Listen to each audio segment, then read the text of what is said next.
ಎಲ್ಲರಿಗೂ ನಮಸ್ತೆ. ತಮ್ಮೆಲ್ಲರಿಗೂ ಬೃಂದಾವನ ಬೆಳಕು ಯೂಟ್ಯೂಬ್ ಚಾನಲ್ಗೆ ಆತ್ಮೀಯವಾದಂತಹ ಸ್ವಾಗತ. ಒಂದು ಮನೆಯಲ್ಲಿ ಸಕಾರಾತ್ಮಕ ಶಕ್ತಿ, ಸಂತೋಷ, ಶಾಂತಿ ಮತ್ತು ಸಮೃದ್ಧಿ ಇರಬೇಕು ಅಂತಂದರೆ ಮನೆಯಲ್ಲಿ ವಾಸ್ತು ಪ್ರಕಾರ ಎಲ್ಲವೂ ಕೂಡ ಸರಿಯಾಗಿ ಇರಬೇಕು. ಅದೆಷ್ಟೋ ಜನರು ವಾಸ್ತುಶಾಸ್ತ್ರದ ನಿಯಮಗಳನ್ನು ಸರಿಯಾಗಿ ಅರ್ಥ ಮಾಡಿಕೊಳ್ಳದೆ ತಪ್ಪುಗಳನ್ನು ಮಾಡ್ತಾ ಇರ್ತಾರೆ. ನಿತ್ಯದ ಅವರ ಬದುಕಿನಲ್ಲಿ ಈ ಬಗ್ಗೆ ಗಮನವನ್ನೇ ಕೊಡುವುದಿಲ್ಲ. ಅದರಲ್ಲಿ ಮುಖ್ಯವಾಗಿ ಸ್ವಚ್ಛತೆ. ಮನೆಯ ಸ್ವಚ್ಛತೆ ವಿಷಯದಲ್ಲಿ ನಾವು ಯಾವತ್ತೂ ಕೂಡ ತಪ್ಪು ಮಾಡಬಾರ್ದು. ಒಂದು ಮನೆಯಲ್ಲಿ ಈ ಭಾಗಗಳನ್ನು ಪ್ರತಿದಿನವೂ ಶುದ್ಧವಾಗಿ ಇಡಬೇಕು.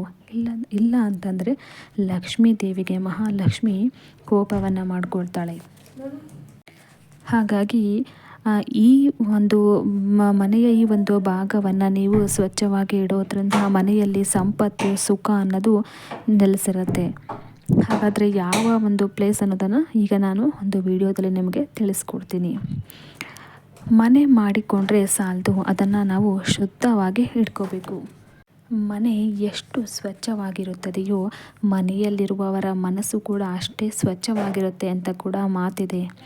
ಮನೆಯನ್ನು ಸ್ವಚ್ಛವಾಗಿ ಇಡದೇ ಇದ್ದರೆ ನಕಾರಾತ್ಮಕ ಶಕ್ತಿಗಳು ಮೇಲುಗೈ ಸಾಧಿಸ್ತವೆ. ಅಂದರೆ ನಕಾರಾತ್ಮಕ ಶಕ್ತಿಗಳು ಹೆಚ್ಚಾಗ್ತವೆ. ಇದು ಕುಟುಂಬದ ಜನರ ಮಾನಸಿಕ ಒತ್ತಡ, ಕೌಟುಂಬಿಕ ಕಲಹಗಳು ಅಷ್ಟೇ ಅಲ್ಲ, ಆರ್ಥಿಕ ಸಮಸ್ಯೆಗಳಿಗೂ ಕೂಡ ಕಾರಣವಾಗುತ್ತೆ. ಅದರಲ್ಲೂ ಮನೆಯ ಈ ಒಂದು ಕೆಳಗಿನ ಭಾಗಗಳಂತೂ ಶುದ್ಧವಾಗಿ ಇರಲೇಬೇಕು. ಬನ್ನಿ ನೋಡೋಣ ಯಾವುದು ಅಂತ. ಮೊದಲನೇದಾಗಿ ಮುಖ್ಯ ದ್ವಾರ. ವಾಸ್ತು ಪ್ರಕಾರ ಮನೆಯಲ್ಲಿನ ಮುಖ್ಯ ದ್ವಾರ ಪ್ರತಿದಿನವೂ ಅತ್ಯಂತ ಸ್ವಚ್ಛವಾಗಿ ಇಟ್ಕೋಬೇಕು.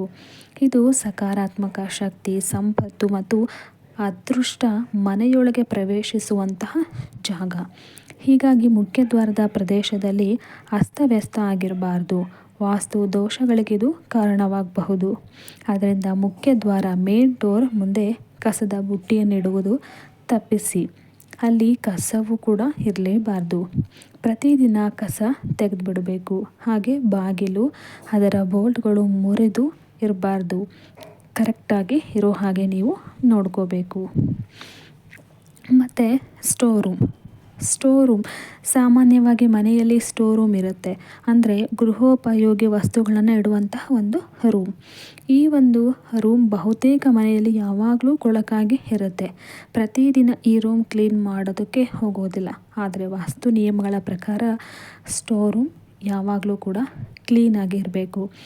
ಯಾವಾಗಲೂ ನಿಮ್ಮ ವಸ್ತುಗಳನ್ನು ವ್ಯವಸ್ಥಿತವಾಗಿ ಇರಿಸಿ. ಅಲ್ಲದೆ ಧೂಳು, ಜೇಡರ ಬಲೆಗಳಿಂದ ಕೊಠಡಿಯನ್ನು ಸಂಪೂರ್ಣವಾಗಿ ಸ್ವಚ್ಛಗೊಳಿಸಬೇಕು. ಹಾಗೆ ಮನೆಯ ಮನೆಯಲ್ಲಿ ಮೇಲ್ಛಾವಣಿಯನ್ನು ನೀವು ಸ್ವಚ್ಛವಾಗಿ ಇಟ್ಕೋಬೇಕು. ತುಂಬ ಜನ ಪ್ರತಿದಿನ ಮೇಲ್ಛಾವಣಿ ಗುಡಿಸುವುದಿಲ್ಲ. ಅಲ್ಲಿ ಕಸವನ್ನು ಹಾಗೆ ಬಿಟ್ಟಿರ್ತಾರೆ. ವಸ್ತುಗಳು ಹೇಗೆಂದರೆ ಹಾಗೆ ಬಿದ್ದಿರ್ತವೆ. ಆದರೆ ವಾಸ್ತು ನಿಯಮಗಳ ಪ್ರಕಾರ ಮೇಲ್ಛಾವಣಿ ಕ್ಲೀನಾಗಿ ಇಟ್ಕೋಬೇಕು. ಮೇಲ್ಛಾವಣಿಯು ಸ್ವಚ್ಛವಾಗಿ ಇಲ್ಲ ಅಂತಂದರೆ ಈ ರಾಹು ಮತ್ತು ಶನಿಗೆ ಸಂಬಂಧಿಸಿದಂಥ ಸಮಸ್ಯೆಗಳಿಗೆ ಅವು ಕಾರಣವನ್ನು ನೀಡ್ತವೆ. ಪ್ರತಿದಿನ ನಿಮ್ಮ ಮನೆಯ ಮೇಲ್ಛಾವಣಿಯನ್ನು ಸ್ವಚ್ಛ ಮಾಡಿ. ಪ್ರತಿ ಮನೆಯಲ್ಲೂ ಪೂಜಾ ಮಂದಿರ, ದೇವರ ಕೋಣೆ ಅನ್ನೋದು ಇದ್ದೇ ಇರುತ್ತೆ. ಅಲ್ಲಿ ದೇವರನ್ನು ಇಟ್ಟು ಪೂಜಿಸಲಾಗುತ್ತೆ. ಈ ಸ್ಥಳವನ್ನು ಅತ್ಯಂತ ಪವಿತ್ರ ಅಂತ ಪರಿಗಣಿಸಲಾಗಿದೆ.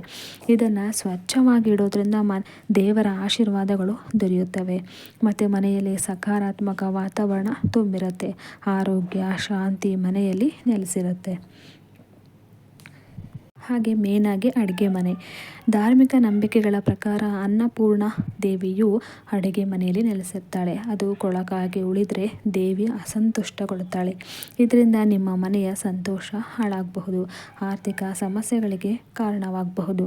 ಆದ್ದರಿಂದ ಈ ಅಡುಗೆ ಮನೆಯನ್ನು ಎಂದಿಗೂ ಕೂಡ ಕೊಳಕಾಗಿ ಬಿಡಬೇಡಿ.